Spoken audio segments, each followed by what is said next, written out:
आज बात करेंगे हैंडसम प्राइम मिनिस्टर के हवाले से, जिन्होंने गुज़िश्ता 3 सालों में मुल्क का वो हशर कर दिया जो तारीख में न कभी किसी ने किया और ना उम्मीद है कि आइंदा कोई करेगा। बल्कि रब्बे जुल जलाल से यही दुआ है कि आइंदा कोई ऐसा प्राइम मिनिस्टर ना है जो इस मुल्क का दोबारा ये हाल करे। आज हमारे वज़ीर आज़म साहब लाहौर के दौरे पर थे।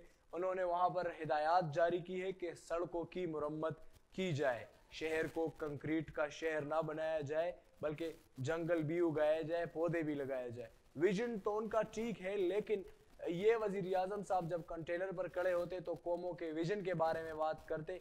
आज ये कौमों को इस पर लेके आए हैं कि कौम को लंगर खाने और दीगर जो के पनाहगाहें हैं ये विजन आज दे रहे हैं। तालीम के हवाले से कोई पेशरफ्त नहीं है। जो काम एक यूनियन काउंसिल के बंदे का है, जो काम म्यूनसिपलिटी के बंदों का है, जो काउंसिल लेवल के काउंसलरों का है, सड़क बनाना, आज उसकी हिदायत वज़ीर आज़म दे रहे हैं। क्यों ना देंगे? क्योंकि दीगर जो हिदायत देते हैं वो कौन मानता है। उनको वहाँ पर हेल्थ कार्ड के हवाले से भी ब्रीफिंग दी गई है। आज फवाद चौधरी साहब ने एक बड़ा अहम जोक किया है, और अगर मैं कहूँ कि जोक ऑफ द वीक है तो बुरा नहीं होगा। उन्होंने कहा है कि अगर किसी से अच्छाई की उम्मीद की जाती है तो वो इमरान खान है।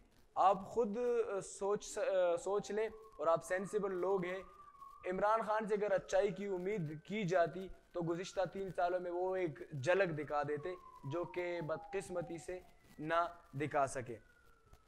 फवाद चौधरी साहब का कहना था कि मीडिया पाकिस्तान में ईरान, चीन, रूस और अफगानिस्तान से आज़ाद है।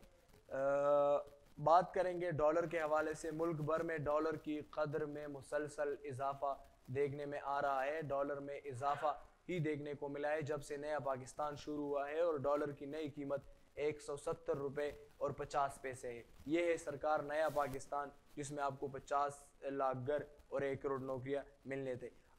बात करेंगे असद उमर के हवाले से। असद उमर ने कहा है कि आज़ादी सहाफ़त जो है जमहूरियत के लिए इंतहाई ज़रूरी है। वही तो हम आपको समझा रहे हैं। सहाफ़ी सरापा एहतजाज है कि आज़ादी सहाफ़त को उस पर कदर न लग जाए, आप उस पर पाबंदियाँ आयद करने का सोच रहे हैं।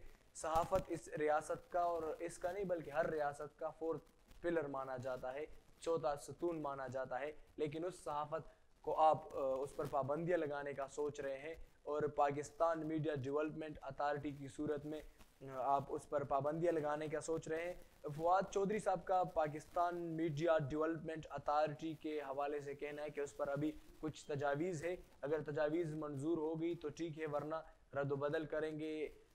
पहले तो इन्होंने वो मुसविदा शाया ही नहीं किया है। इससे पता लगता है कि हुकूमत के जो इरादे हैं वो कुछ अच्छे नहीं हैं, उनके अज़ाइम ठीक नहीं हैं। अगर होते तो अभी तक मुसविदा शाया कर चुके होते। बात करेंगे अफ़गानिस्तान के हवाले से, जहाँ पर नई हुकूमत बन गई है तालिबान की, उसको टाइम हुआ है।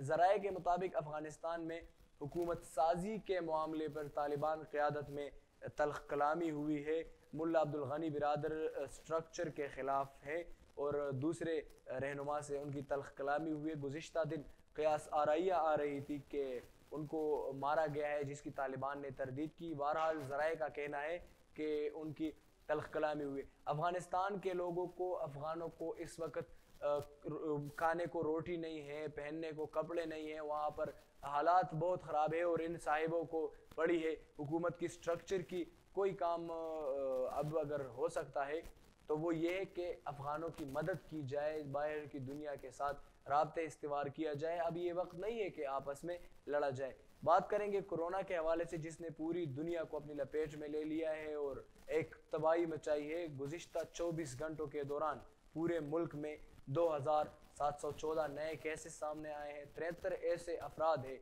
जिन्होंने जान की बाजी हारी है कोरोना की वजह से, और मुस्बित केसेस की शरह 4.78% है। एक ही हल है, एहतियात और वैक्सीन। इसी के साथ हमारा सेगमेंट इख्तिताम पजीर हुआ जाता है। मजीद खबरों और अपडेट्स के लिए सब्सक्राइब कीजिए चैनल 51। इजाज़त चाहूँगा। अल्लाह नेगेवान।